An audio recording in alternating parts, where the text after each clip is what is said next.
Hello student, good morning. Last we studied about the life process chapter, and in which we studied that the transportation system. Transportation in plants means how the water and food is supplied, or how the water and food is transported from one region to next region. Due to the responsible one is such vessels, and these are the xylem and phloem.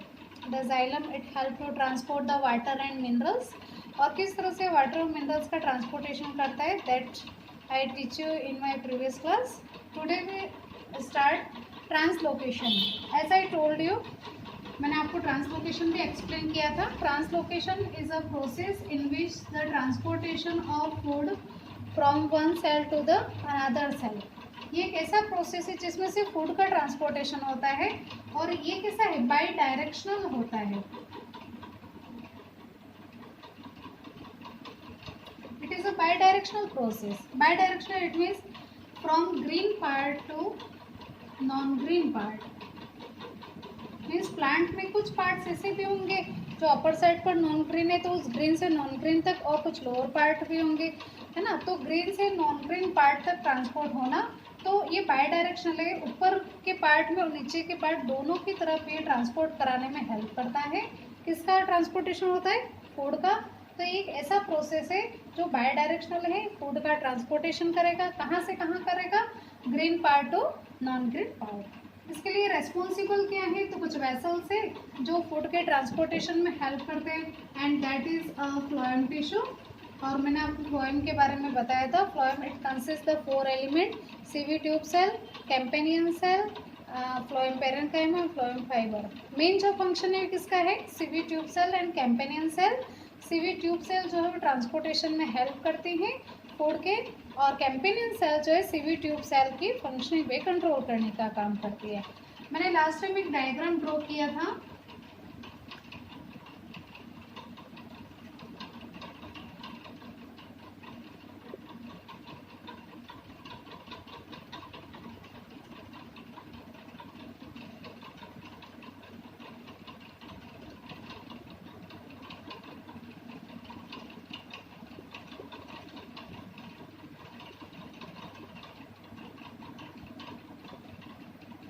चलिए देखिए, जैसे हम बात कर रहे हैं यहाँ पर कि लीव्स जो है वो फोटोसिंथेसिस प्रोसेस में फूड प्रिपेयर करती है. प्लांट के लिए जो फूड प्रिपेयर हो रहा है that is in the form of the sucrose. जो कहाँ पर प्रिपेयर हो रहा है, लीव्स के पास में. तो सुक्रोज एक्चुअल में है क्या, सुक्रोज एक सॉल्यूट मटेरियल है. तो ये जो सॉल्यूट मटेरियल है वो ऑटोमेटिक उस फूड को यहाँ पर नहीं ले जाएगा. तो इस सुक्रोज को अंदर ले जाने के लिए यहाँ पर एक्टिव ट्रांसपोर्टेशन होगा, यानी कि एटीपी जो है उसका यूटिलाइजेशन होगा. Active transportation. एक्टिव ट्रांसपोर्टेशन से ये जो सुक्रोज है वो उस प्लांट के अंदर, जो उसके नियरेस्ट जो फ्लोएम सेल है, इन फ्लोएम सेल के अंदर चला जाएगा. सुक्रोज जो है वो कहाँ चले जाएंगे, कहाँ पर जाकर कलेक्ट हो गए, फ्लोएम के अंदर, by the active transportation of the leaves. तो लीव्स ने जिस फूड को, सुक्रोज जो कि एक सॉल्यूट है, उसको प्रिपेयर किया था, तो इस सॉल्यूट को एक्टिव ट्रांसपोर्टेशन से उन्होंने नियरेस्ट फ्लोएम सेल के अंदर यहाँ पर डाल दिया था. अब देखिए ये एक सॉल्यूट है तो वो इजीली फ्लो नहीं करेगा. यहाँ हम कहेंगे कि यहाँ पर इसकी जो कंसंट्रेशन है सॉल्यूट की वो हाई हो गई, और वाटर का परसेंटेज यहाँ पर क्या हो गया, लो हो गया. इसके अंदर वाटर कम हो गया और सॉल्यूट सुक्रोज है वो ज़्यादा हो गया. तो यहाँ पर जो फ्लोएम के चारों ओर सराउंडेड जो जाइलम सेल्स है, वहाँ से ऑस्मोटिक प्रेशर से जो वाटर है, ये क्या है, ये तो हो गया आपके फ्लोएम जहाँ पर सॉल्यूट पार्टिकल सुक्रोज है, और इसके सराउंडिंग में जो आपको दिख रही है वो क्या है, वो जाइलम है. तो यहाँ पर फ्लोएम के अंदर सॉल्यूट पार्टिकल की कंसंट्रेशन तो हाई हो गई है. देखिए वाटर कम होने से ये फ्लो नहीं कर सकता है, नॉन ग्रीन पार्ट तक ये नहीं जा पा रहा है. तो ऐसी कंडीशन में यहाँ पर जाइलम जो कि नियरेस्ट यहाँ पर फ्लोएम के पास में है, वो ऑस्मोटिक प्रेशर से वाटर को मूव करा देगी, है ना. तो वाटर जो है वो यहाँ पर आ जाएगा, जिससे सॉल्यूट प्लस वाटर है ना, यानी कि वाटर यहाँ पर एक सॉल्वेंट का काम करता है, सॉल्यूट और सॉल्वेंट मिलकर एक सॉल्यूशन प्रिपेयर करते हैं, तो यहाँ पर सुक्रोज का एक सॉल्यूशन प्रिपेयर हो जाता है। अब जो सुक्रोज है वो इजीली फ्लो कर सकता है। ये जैसे यहाँ पर फ्लो कर रहा है, कुछ सॉल्यूशन है वो अपर पार्ट में है ना, और कुछ लोअर पार्ट में, जैसे अपर पार्ट में गया ये लोअर पार्ट में जा रहा है। जितने भी सॉल्यूट है उनकी एक टेंडेंसी होती है कि जब वो फ्लो कर रहे हैं तो जिन पार्ट के अंदर सॉल्यूट मटेरियल का लो प्रेशर यानी कि कम है, वहाँ पर डिफ्यूज़न प्रोसेस से वहाँ पर चले जाएंगे। तो ये सुक्रोज जैसे यहाँ पर जा रहा था, नीचे के सेल्स में जा रहा था, तो ये कैसा है, एक नॉन ग्रीन पार्ट है। तो नॉन ग्रीन पार्ट में डिफ्यूज़न प्रोसेस है। डिफ्यूज़न एक ऐसा प्रोसेस है जिसमें मटेरियल जो है उनका ट्रांसपोर्टेशन होता है high pressure to low pressure की ओर। तो यहाँ पर नॉन ग्रीन पार्ट में सुक्रोज जो है वो डिफ्यूज़न प्रोसेस से यहाँ पर क्या होगा, चला जाए, क्योंकि यहाँ पर वो नॉन ग्रीन पार्ट के अंदर फूड की अवेलेबिलिटी कैसी थी, कम थी, लो प्रेशर था, तो हाई से लो की ओर मूव होगा।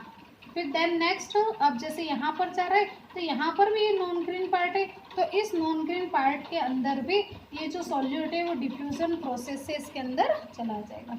ये जैसे लोअर पार्ट में, इस तरह अपर पार्ट में जैसे यहाँ पर जा रहा है ये सॉल्यूट, अब ये यहाँ पर नियरेस्ट ये वाला पार्ट ऐसा है जो कौन सा मैंने ये जो बनाया है ना, ये नॉन ग्रीन पार्ट है, जहाँ पर जो फूड है उसकी अवेलेबिलिटी कैसी है, कम है, यानी कि लो प्रेशर है।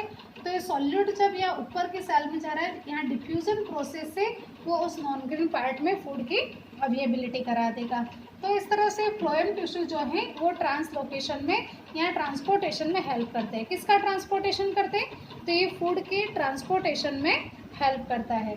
तो ट्रांसलोकेशन एक ऐसा प्रोसेस हो गया जिसमें फूड का ट्रांसपोर्टेशन फ्लोएम टिश्यू से प्लांट के ग्रीन पार्ट से नॉन ग्रीन पार्ट में होता है। तो आपको बिल्कुल क्लियर होना चाहिए कि फूड जो ट्रांसपोर्ट हो रहा है वो कौन सी फॉर्म में है, सुक्रोज के फॉर्म में, और यहाँ पर एक्टिव ट्रांसपोर्टेशन होगा जिसमें एटीपी का यूज़ होगा, जिससे सुक्रोज जो है वो नियरेस्ट फ्लोएम के अंदर ट्रांसपोर्ट हो जाएगा।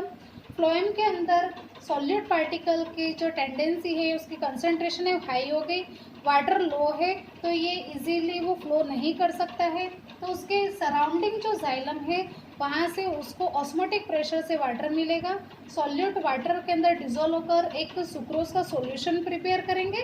अब ये जो सुक्रोज का सॉल्यूशन है वो फ्लो करने के लिए रेडी है, और वो कुछ अपर पार्ट और लोअर पार्ट के सेल में इस तरह से हो जाएगा, और सॉल्यूट जो है वो डिफ्यूज़न प्रोसेस से ग्रीन पार्ट से वो नॉन ग्रीन पार्ट तक, अपर पार्ट और लोअर पार्ट के जहाँ जहाँ पर भी नॉन ग्रीन पार्ट है वहाँ पर फूड की अवेलेबिलिटी कराता है।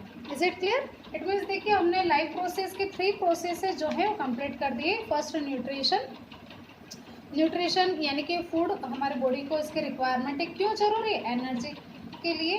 तो एनर्जी उस फूड को ब्रेक डाउन करने के लिए ऑक्सीजनेशन यानी रेस्पिरेशन प्रोसेस, जिसमें फूड को क्या किया जा रहा है, ब्रेकिंग किया जा रहा है, अब एनर्जी मिला।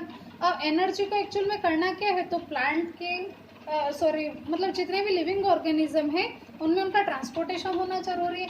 तो उनको ट्रांसपोर्ट किस तरह से कराना है, तो वही प्रोसेस हमने एनिमल्स यानी ह्यूमंस के अंदर किस तरह से होगा, कुछ अदर ऑर्गेनिज्म में कैसे होगा, प्लांट में उसका किस तरह से होगा, ये प्रोसेस देखें। तो देखिए अब ट्रांसपोर्टेशन भी हो गया।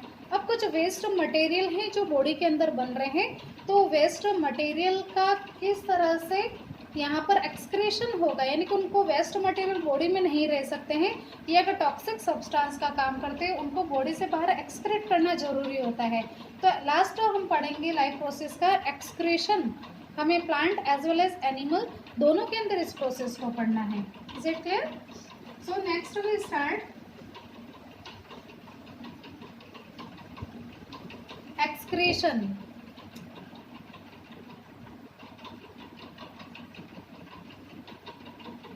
A process in which metabolic waste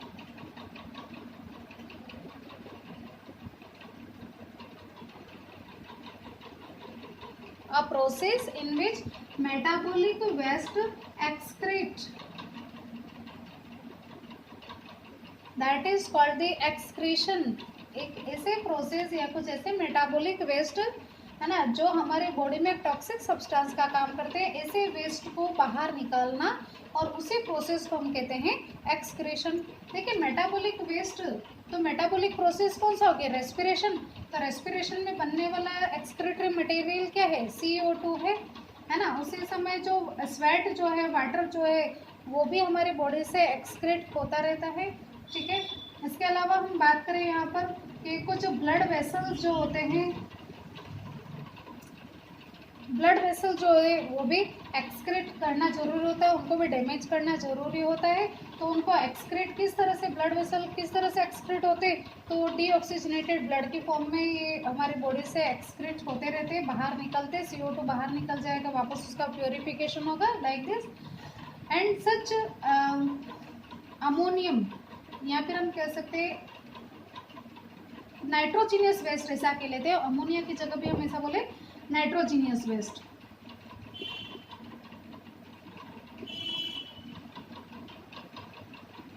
metabolic waste के अलावा ये भी, नाइट्रोजीनियस वेस्ट भी मेटाबॉलिक प्रोसेस का एक पार्ट है। तो कुछ जो नाइट्रोजीनियस वेस्ट है जिसको भी हमारी बॉडी से निकालना जरूरी है, और हमारी बॉडी से जो नाइट्रोजीनियस वेस्ट है वो हमारी बॉडी से यूरिया एंड यूरिक एसिड के फॉर्म में बाहर निकलते हैं,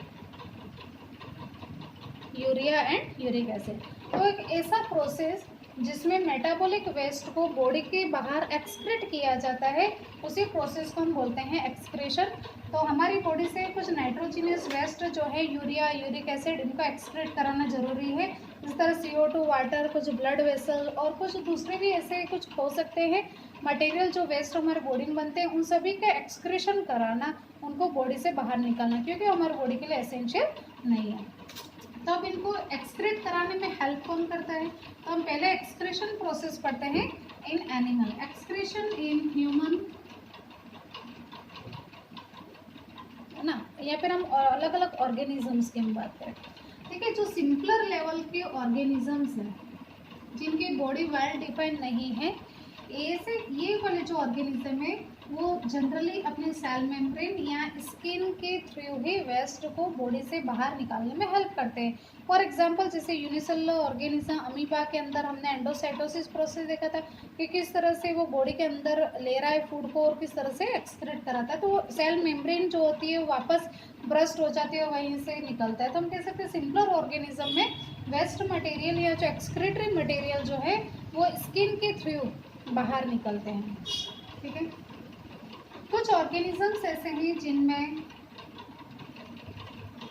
नेफ्रिडिया प्रेजेंट्स होते हैं, नेफ्रिडिया, है ना। नेफ्रिडिया के थ्रू इनके बॉडी से वेस्ट मटेरियल को एक्सक्रीट किया जाता है, यानी कि कुछ एनेलिड ऑर्गेनिज्म है, एनेलिडा, लास्ट ईयर आपने पढ़ा है ना एनेलिडा, ठीक है। जब फॉर एग्जांपल हम बात करें अर्थवर्म जो है वो एक एनेलिड ऑर्गेनिज्म है, तो उनमें नेफ्रिडिया जो है वो एक्सक्रीटरी ऑर्गेन है। देखिए अभी हम ऑर्गेन पे आ गए हैं कि एक्सक्रीशन क्या होता है हमें पता चल गया, लेकिन उसके साथ एसोसिएट ऑर्गेन, अलग अलग ऑर्गेनिज्म में कौन कौन से ऑर्गेन उनके जो एक्सक्रीशन में हेल्प करा रहे हैं। तो सिंपलर ऑर्गेनिज्म में जनरली स्किन के थ्रू हो रहा है। एनेलिड्स जो है जो कि एक इनवर्टिब्रेट ऑर्गेनिज्म है, उनमें नेफ्रिडिया के थ्रू एक्सक्रीशन होगा। इसी तरह से हम आर्थ्रोपोड की बात करें, आर्थ्रोपोडा का फॉर एग्जांपल हमने ले लिया कॉकरोच, तो आर्थ्रोपोडा के अंदर मेल पिजियन ट्यूब्स प्रेजेंट होती हैं, मेल पिजियन ट्यूब्स प्रेजेंट है और ये एक्सक्रीशन में हेल्प करती है। ये तो जनरली हम कह सकते हैं सिंपलर या इनवर्टिब्रेट ऑर्गेनिजम्स है ना। अब हम बात करें वर्टिब्रेट्स की कि वर्टिब्रेट्स के अंदर किस तरह से कौन कौन से ऑर्गेन्स है जो इसके साथ में हेल्पफुल है ना। तो जनरली हम बात करें तो जितने भी वर्टिब्रेट्स हैं उनके अंदर well developed excretory systems present होते हैं। इसी में अगर हम ह्यूमन की बात करें तो ह्यूमंस के अंदर किडनी प्रेजेंट होती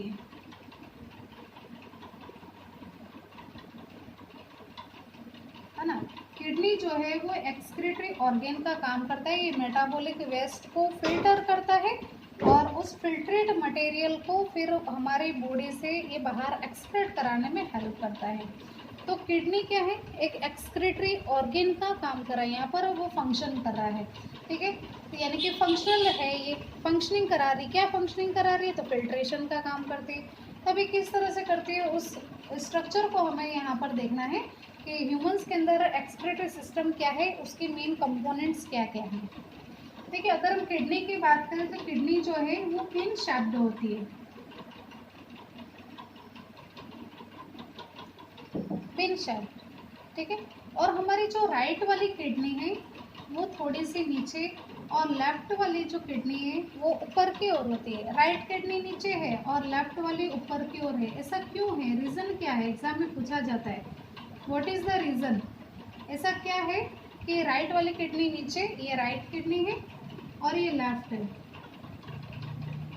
तो हमारे बॉडी के अंदर एक लार्जेस्ट ग्लैंड है, उस ग्लैंड का नेम है liver.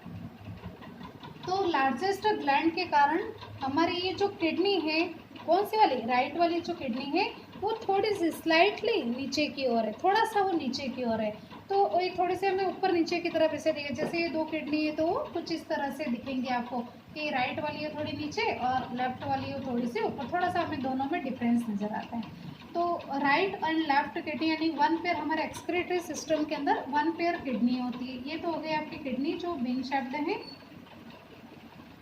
Right kidney and left kidney से वन पेयर जो है वो यूरेटर है ना, ये कुछ पाइप है, वन पेयर होते हैं जिसको हम बोलते हैं यूरेटर। यूरेटर क्या करेंगे? किडनी के अंदर यहाँ पर जो फिल्ट्रेशन हो रहा है, जो फिल्टर्ड हो रहा है, तो फाइनली फिल्टर होने पर जो वेस्ट मटेरियल है उसको किडनी से लाने का काम करेगा, ठीक है। यूरेटर मीन्स ये कुछ ट्यूब्स हैं जो किडनी के साथ डायरेक्टली कनेक्टेड है। किडनी से वेस्ट मटेरियल को कलेक्ट करके बाहर निकालने का या लेकर आने का काम करते हैं यूरेटर। यूरेटर की जो ओपनिंग है वो एक सैक लाइक स्ट्रक्चर में होती है और उसी सैक लाइक स्ट्रक्चर को हम बोलते हैं यूरिनरी ब्लैडर।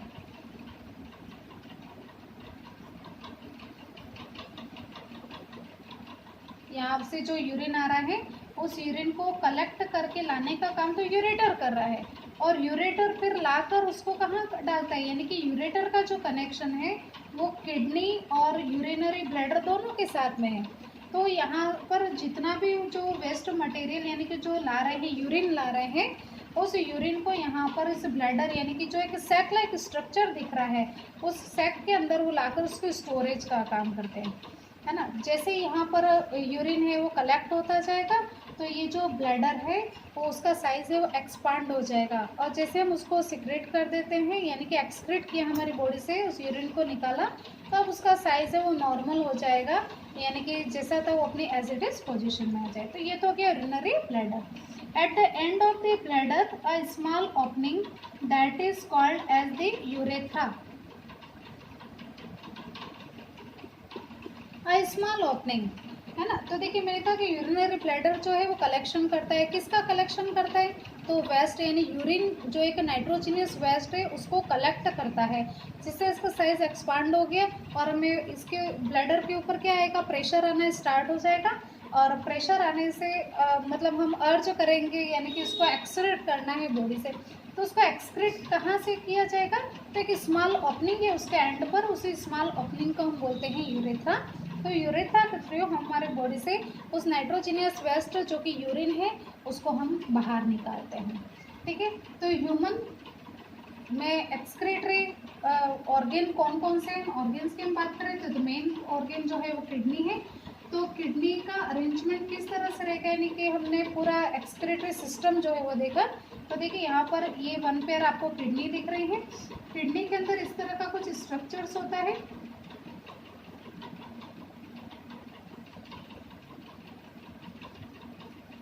और इसी स्ट्रक्चर को ये कुछ फिल्ट्रेशन यूनिट है, और फिल्ट्रेशन यूनिट जो है उन फिल्ट्रेशन यूनिट्स को हम बोलते हैं नेफ्रॉन। तो किस तरह से नेफ्रॉन जो है वो फिल्ट्रेशन में हेल्प करेगा उसको ही हमें पढ़ना है, ठीक है। तो मैं वापस आपको बता दूँ एक्सक्रीटरी सिस्टम के कंसिस्ट पार्ट कौन से हो गए एक्सक्रीटरी सिस्टम के? One pair kidney, one pair ureter, ureter का कनेक्शन किस किस के साथ में है? Kidney and bladder. Third one is bladder जो कि एक सैक है, ये स्टोरेज का काम करता है ना। यहाँ पर कुछ मसल्स है जो क्या करते हैं?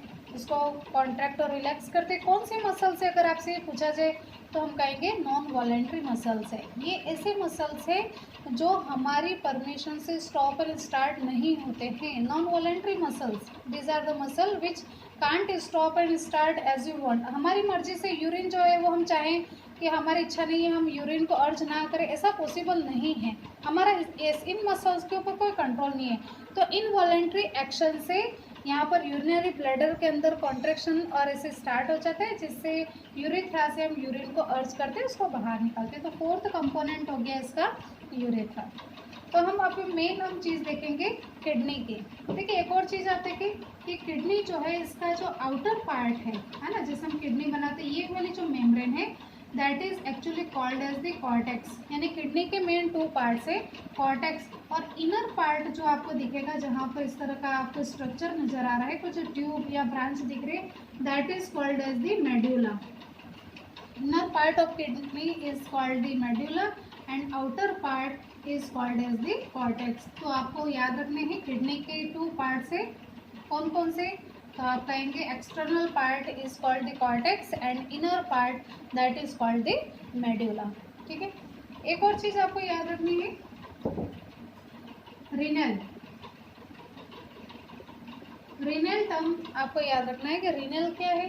तो रीनल एक्चुअल में इस टर्म को एसोसिएट करते हैं किडनी से। रीनल का मतलब ही क्या है, किडनी।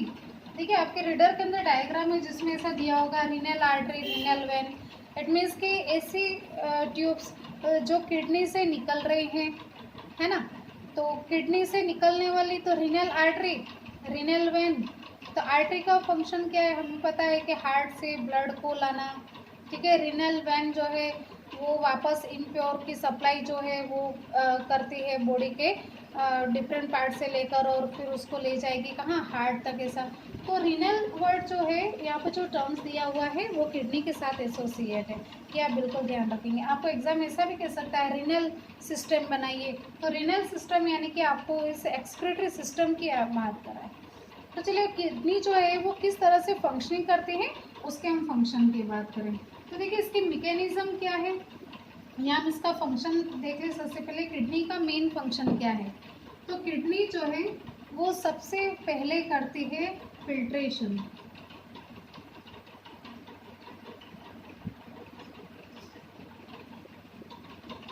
सेकंड ये करती है एब्जॉर्प्शन।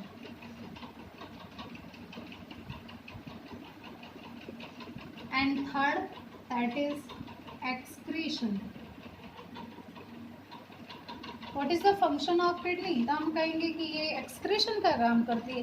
किसका एक्सक्रीशन करती है, तो मेटाबॉलिक वेस्ट का करती है ना। मेटाबॉलिक वेस्ट क्या है, तो जैसे अभी एक मेटाबॉलिक वेस्ट मैंने बताया आपको, यूरिन जो है एक मेटाबॉलिक वेस्ट है ना, जो कि एक्चुअल में यूरिन है क्या, वाटर प्लस सोडियम या पोटेशियम के जो आयंस है, ठीक है, प्लस यूरिया,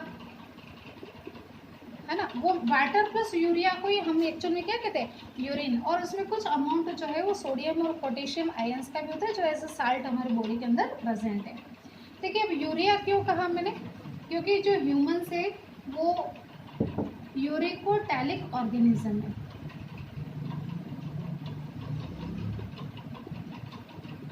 हम कैसे organism, uricotelic. Uricotelic means the organism which excrete urea, organism which excrete urea are called uricotelic organism, है ना। तो हम यूरिकोटैलिक ऑर्गेनिज्म है, क्यों, क्योंकि हमारी बॉडी से जो नाइट्रोजनस वेस्ट है वो एज अ यूरिया निकल रहा है, वाटर के साथ में मिक्स होकर यूरिया जो है वो यूरिन का फॉर्मेशन करता है, जिसको हम हमारी बॉडी से बाहर निकालते हैं। तो हम बात करें यहाँ पर, तो जनरली आप कोई भी पूछेगा किडनी का फंक्शन क्या है, तो आपका जवाब होगा एक्सक्रीशन। लेकिन किस तरह से करता है, तो हम देखेंगे कि जैसे वो जो नाइट्रोजिनियस वेस्ट वाला या फिर जो इम्प्योर ब्लड की सप्लाई जो किडनी के अंदर है, तो सबसे पहले उसमें से, है ना, फिल्ट्रेशन प्रोसेस चलता है। सबसे पहले किडनी जो है फिल्टर करने का काम करती है। देन सेकंड फंक्शन में करती है एब्जॉर्प्शन। एब्जॉर्ब करना। एग्जाम में कई बार ऐसा क्वेश्चन पूछा जाता है, which nutrient are generally absorb by the small intestine and reabsorb by the kidney. ऐसे कौन से मटेरियल्स हैं जिसका स्मॉल इंटेस्टाइन तो एब्जॉर्प्शन करती है और किडनी जो है वो उसका रीएब्जॉर्प्शन करती है। ठीक है, तो इसका आंसर भी हम यहाँ से निकालेंगे जब हम एब्जॉर्प्शन पढ़ेंगे कि किसका आपको पता ही स्मॉल इंटेस्टाइन एब्जॉर्प्शन किसका करता है ना, ग्लूकोज, एमिनो एसिड। चलिए बता ही दिया मैंने, जैसे ग्लूकोज, देन एमिनो एसिड। ठीक है, इनका क्या करती है स्मॉल इंटेस्टाइन, इसका एब्जॉर्प्शन करती है। साल्ट भी आप लिख सकते हैं, साल्ट ऑल्सो।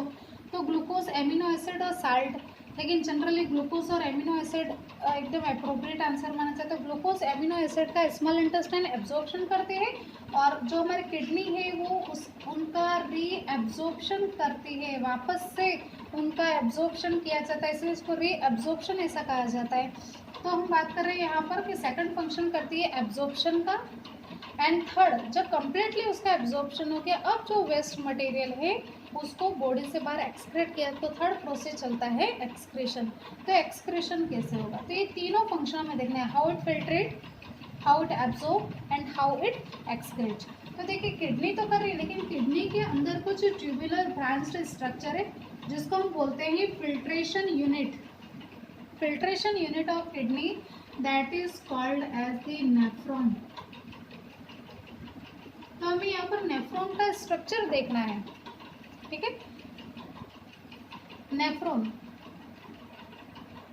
देखिए मैं यहाँ पर नेफ्रॉन का स्ट्रक्चर बना रही हूँ, आपके रीडर के अंदर भी दिया हुआ है लेकिन थोड़ा सा टफ है।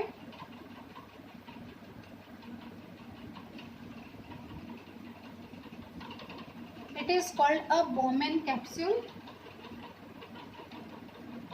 And it consist the tuft of capillaries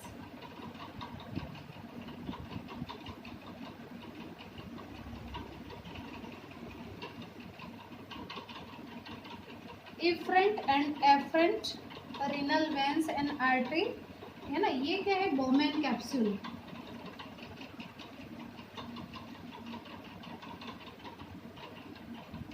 उसके अंदर यहाँ पर ये जो चैनल्स दिख रहे हैं, सीवी की तरह जो दिख रहा है, that is tuft of capillaries।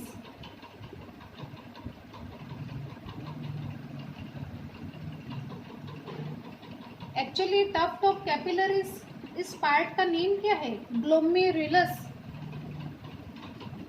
Glomerulus, glomerulus is called the tuft of capillaries। और ये कहाँ पर होते हैं, बोमेन कैप्सूल, जो कि कप शेप आपको दिख रहा है, सी शेप, कप शेप जो दिख रहा है उसके अंदर प्रेजेंट है।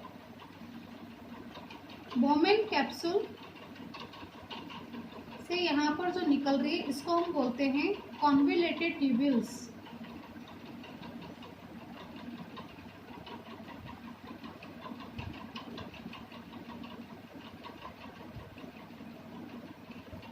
ये जो ट्यूब है, इस ट्यूब को हम बोलते हैं कॉन्वोल्यूटेड ट्यूब्यूल्स।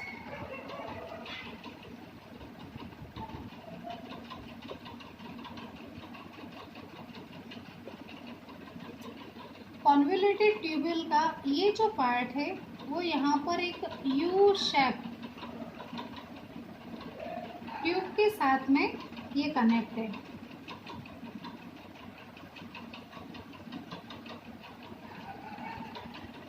इसको हम बोलते हैं हैनलेस लूप।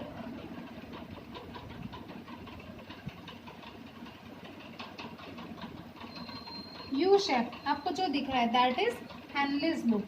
और ये क्या है, कॉन्वोल्यूटेड ट्यूब्यूल, और इसको हम बोलते हैं PCT. PCT means proximal convoluted tubule. It is called proximal, proximal nearest part. Convoluted tubule का वो पार्ट जो हैनले लूप के फर्स्ट पार्ट के साथ कनेक्ट है उसको हम बोलते हैं PCT, nearest part of the convoluted tubule, that is PCT, proximal convoluted tubules। convoluted tubules जो है उसकी जो ओपनिंग है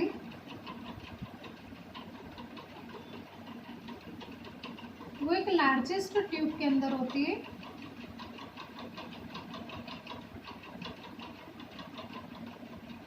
और उस ट्यूब को जनरली हम बोलते हैं कलेक्टिंग डक्ट। Collecting duct. देखिए यहाँ पर जैसे मैंने ये बताया, ये कॉन्वोल्यूटेड ट्यूब्यूल्स है, ये हेनली लूप है, और हेनली लूप से यहाँ पर जो मटेरियल आएंगे हेनली लूप में जाएंगे, और हेनली लूप से वो यहाँ पर जा रहे हैं। ये भी कॉन्वोल्यूटेड ट्यूब्यूल्स का पार्ट है। कौन सा पार्ट है? तो हम कहेंगे DCT। देखिए दो पार्ट हो गए कॉन्वोल्यूटेड ट्यूब्यूल्स के, PCT एंड DCT। PCT का मतलब है proximal convoluted tubules, and DCT that is distal convoluted tubule, nearest convoluted tubule का नियरेस्ट पार्ट, कॉन्वोल्यूटेड ट्यूब्यूल का फर्दरेस्ट पार्ट, दूर वाला पार्ट है ना। यहाँ पर किसके साथ होता है? हेनले लूप के एंड से, यहाँ पर हेनले लूप के फर्स्ट पार्ट से कनेक्ट है। और ये DCT जो है वो सीखते किसके अंदर ओपन हो रही है? कलेक्टिंग डक्ट के अंदर ओपन हो रही है। कलेक्टिंग डक्ट एक लार्जेस्ट डक्ट यानी कि एक लार्जेस्ट ट्यूब है, बड़ी सी आपको वाइडर दिख रही है। और यहाँ पर ये देखिए कि कई सारे नेफ्रॉन की ओपनिंग है। ये कई सारे नेफ्रॉन से वो अपना वेस्ट जो है वो इस कलेक्टिंग डक्ट के अंदर डालेंगे, और फिर कलेक्टिंग डक्ट से फिर फाइनली उसकी जो ओपनिंग है वो होती है यूरेटर में। तो फाइनली जब ये वेस्ट जो है, अब इसकी मैकेनिज्म पढ़नी बाकी, अभी से हमने स्ट्रक्चर बनाया है। तो फाइनली जब ये कलेक्टिंग डक्ट के अंदर आएगा वेस्ट या नाइट्रोजिनियस मटेरियल, तो यहाँ पर इस कलेक्टिंग डक्ट की जो ओपनिंग है वो होती है यूरेटर में। तो ये वाला पूरा जो पार्ट है वो किसका है? तो किडनी का पार्ट है, यानी कि एक सिंगल नेफ्रॉन का स्ट्रक्चर बनाया है। तो किडनी के अंदर तो देखिए, मैं वापस अगर यहाँ पर बनाऊँ, ये किडनी है, तो किडनी के अंदर ये एक नेफ्रॉन हुआ, ये दो, कई सारे नेफ्रॉन्स प्रेजेंट है। देखिए 1 2 3 4 5 6 7 8 9 है ना। तो कई सारे नेफ्रॉन्स हैं। तो ये मैंने केवल एक नेफ्रॉन का बताया। तो हम मान लें कि इस वाले से यहाँ से नेफ्रॉन से सबसे पहले तो फिल्ट्रेशन होगा, फिल्ट्रेशन के बाद एब्जॉर्प्शन, एब्जॉर्प्शन देन एक्सक्रीशन करना है। तो वो मटेरियल यहाँ पर आएगा किसमें? अब ये वो यूरेटर के अंदर है, यानी कलेक्टिंग डक्ट यहाँ पर जो है वो क्या है? कलेक्टिंग डक्ट है। कलेक्टिंग डक्ट से वेस्ट मटेरियल है वो यूरेटर के अंदर आते हैं, और फिर यूरेटर है वो किडनी से कलेक्ट करके उसको ब्लैडर तक लाने का काम करेगी।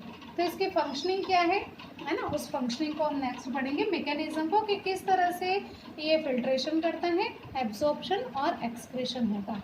क्लियर? ओके।